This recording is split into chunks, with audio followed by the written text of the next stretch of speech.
India Pakistan സംഘർഷ സമയത്ത് നമ്മുടെ വെസ്റ്റേൺ കമാൻഡ് ഇന്ത്യൻ ആർമിയുടെ വെസ്റ്റേൺ കമാൻഡ് നടത്തിയ തിരിച്ചടിയുമായി ബന്ധപ്പെട്ടുള്ള ഒരു വീഡിയോ ദൃശ്യം അവരുടെ സോഷ്യൽ മീഡിയ ഹാൻഡിലിൽ പ്രത്യേകിച്ച് X.comനകത്ത് പങ്കുവച്ചിട്ടുണ്ട്. ആ ദൃശ്യങ്ങളാണ് ഇപ്പോൾ പ്രേക്ഷകർ കാണുന്നത്. പാകിസ്ഥാന്റെ പോസ്റ്റുകളിൽ ഇന്ത്യ നടത്തിയ ആക്രമണങ്ങളിൽ അത് തവിട് പൊടിയാകുന്നത് ദൃശ്യങ്ങളിൽ കാണാം. ചില പോസ്റ്റുകളിൽ നിന്ന് പട്ടാളക്കാർ ജീവനും കൊണ്ട് ഓടുന്നത് കാണാം. വളരെ വ്യക്തമായിട്ട് എന്താണ് നടന്നത് എന്ന് സൂചിപ്പിക്കുന്ന 1 മിനിറ്റിൽ താഴെയുള്ള ഒരു വീഡിയോയാണ് ഇപ്പോൾ നമ്മുടെ വെസ്റ്റേൺ കമാൻഡ് പങ്കുവച്ചിരിക്കുന്നത്.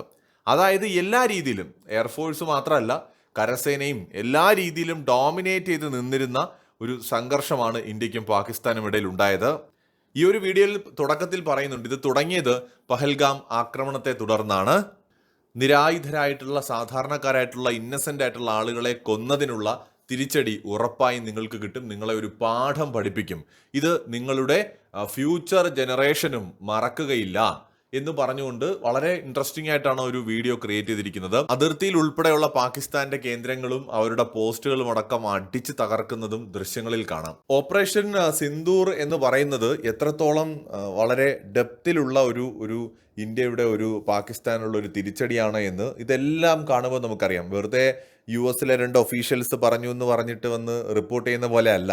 തെളിവ് സഹിതമാണ് ഇന്ത്യ ഓരോ കാര്യങ്ങളും ഇതുപോലെ പുറത്തുവിട്ടിട്ടുള്ളത്. ഇപ്പം നമ്മൾ അവരുടെ എയർഫോഴ്സ് ബേസുകളിൽ നടത്തിയ ആക്രമണങ്ങളാണെങ്കിലും തെളിവുകളുണ്ട്. നമ്മൾ നൽകിയിട്ടുള്ള എവിഡൻസിനപ്പുറം ആർക്കാണെങ്കിലും ഈ സാറ്റലൈറ്റ് ഇമേജസ് പരിശോധിച്ചത് ബോധ്യപ്പെടാവുന്നതുമാണ്. എന്നാൽ ഇതുപോലെയുള്ള ഒരു തെളിവും പാകിസ്ഥാന്റെ കൈവശം ഇല്ല എന്നുള്ളതാണ് യാഥാർത്ഥ്യം. പിന്നെ ഇവിടെയുള്ള പല രാഷ്ട്രീയ നേതാക്കളും വെടിവെച്ചിട്ട വിമാനത്തിന്റെ എണ്ണമൊക്കെ ചോദിക്കുന്നുണ്ട്. അത് പാകിസ്ഥാൻ ഒരു ആശ്വാസം തന്നെയാണ്. കാരണം പലരും ഇന്ത്യയുടെ എത്ര വിമാനം തകർന്നു ഇങ്ങനെയൊക്കെയുള്ള പല ചോദ്യങ്ങളും ചോദിക്കുന്നുണ്ട്. അതുപോലെ ഇന്ത്യ നേരത്തെ അറിയിച്ചിട്ടാണോ ആക്രമണം നടത്തിയത് എന്നൊക്കെ പറഞ്ഞിട്ട്, നമ്മൾ ആക്രമണം നടത്തി, അതിന് റിസൾട്ട് ഉണ്ടായി, അതിൻ്റെ തെളിവുകൾ പുറത്തു വന്നിട്ടുണ്ട്. പാകിസ്ഥാൻ വെടിനിർത്തലിനായിട്ട് നെട്ടോട്ടമോടി, പരാജയപ്പെട്ടു, ഇതെല്ലാം നമ്മുടെ മുമ്പിലുണ്ട്. നമ്മൾ പറഞ്ഞിട്ടാണോ അടിച്ചത്, പറയാതെയാണോ അടിച്ചത് എന്നുള്ളതല്ല ഇവിടുത്തെ വിഷയം. ഇപ്പോൾ രാഹുൽ ഗാന്ധിയെ പോലെയുള്ളവർ ജയശങ്കറിൻ്റെ വീഡിയോ ഒക്കെ എടുത്ത് ഷെയർ ചെയ്തിട്ട്, അത് ഒറിജിനലാണോ എന്ന് ഇപ്പോഴും എനിക്കറിയില്ല, എടുത്ത് ഷെയർ ചെയ്തിട്ട് ശരിക്കും പറഞ്ഞാൽ അദ്ദേഹം വീണ്ടും വീണ്ടും പറയാണെന്ന് തോന്നുന്നു എന്നിൽ ഔഷധ ഗുണമില്ല എന്ന്.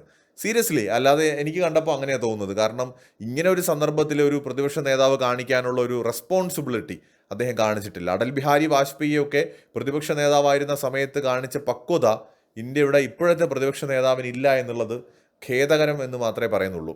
അതായത് ഇന്ത്യ ഓൾറെഡി പറഞ്ഞു, നമ്മൾ പാകിസ്ഥാൻ മിലിറ്ററി അല്ല ടാർഗറ്റ് ചെയ്യുന്നത്, നമ്മൾ ടാർഗറ്റ് ചെയ്യുന്നത് പാകിസ്ഥാൻ്റെ തീവ്രവാദ കേന്ദ്രങ്ങളാണ് എന്നുള്ളത് എല്ലാവരും നേരത്തെ തന്നെ പറഞ്ഞു. ഓപ്പറേഷൻ സിന്ദൂറിന് മുമ്പ് തന്നെ പറഞ്ഞു, പ്രധാനമന്ത്രിയും പറഞ്ഞു, ഇതിൻ്റെ പിന്നിൽ പ്രവർത്തിച്ചവർക്ക് തിരിച്ചടി കൊടുക്കും.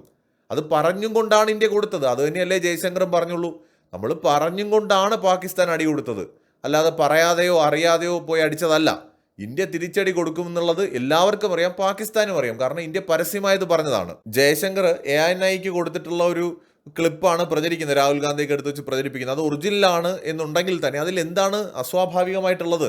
ജയശങ്കർ രഹസ്യമായിട്ട് സ്വകാര്യമായിട്ട് ആരുടെ പോയി പറഞ്ഞതല്ല, ലോകം കേൾക്കണമെന്ന് കരുതി തന്നെയാണ് പറഞ്ഞത്. കാരണം ഇന്ത്യ ഉത്തരവാദിത്വമുള്ള ഒരു രാജ്യമാണ്. നമ്മൾ അഗ്രസീവായിട്ട് അയൽക്കാരെ ബുള്ളി ചെയ്യുന്ന ഒരു രാജ്യമല്ല. നമ്മൾ ആക്രമണം നടത്തിയെങ്കിൽ അത് തീവ്രവാദ കേന്ദ്രങ്ങളിലായിരുന്നു. പാകിസ്ഥാൻ നമ്മളെ സൈനിക ബേസുകൾ ലക്ഷ്യമിട്ട് ആക്രമിച്ചപ്പോഴാണ് നമുക്ക് തിരിച്ച് അങ്ങനെ ഒരു അടി അവർക്ക് കൊടുക്കേണ്ടി വന്നത്. അല്ലാതെ ഇന്ത്യയുടെ ആയുധങ്ങൾ ടെസ്റ്റ് ചെയ്യാനായിട്ട് ഒരു അവസരം കിട്ടിയപ്പോൾ അതിനായിട്ട് ശ്രമിച്ചതല്ല.